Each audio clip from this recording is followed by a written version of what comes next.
Every morning for breakfast, the instructor would eat raw eggs. He would also put them in milk. He wouldn't pick up the cup to drink until it was full. The recruits were stunned on the spot. The instructor grew very impatient. He claimed that what was next to them was their breakfast. The difference was just too great. Seeing that everyone was still standing there, the instructor got angry. He punished them to do 200 push-ups. Yet, he himself was eating a small roll. No one knows how long they had been doing push-ups. Anyway, the instructor had his fill. But the recruits couldn't bear it any longer. So they stood up. The instructor was furious. He grabbed a loudspeaker and shouted at them. Then he took 2 steamed buns from the basket and threw them in front of each person. Such behavior was just sick.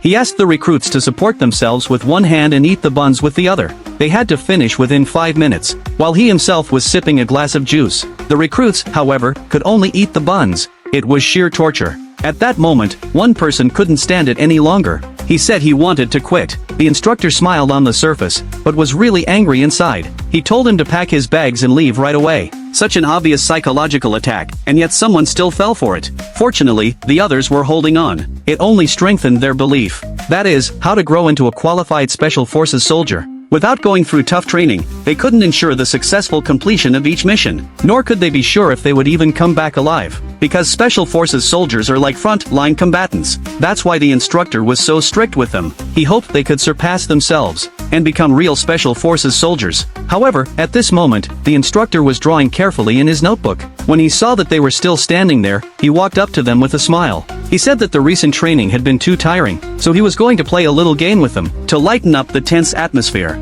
Then the instructor pointed to the sack next to him, and they saw what was in front of them. It turned out that the instructor was going to play a jigsaw puzzle game with them. It was just a bit far away. Then the instructor gave the order. The recruits had no choice but to follow his command. What challenges would these recruits face next?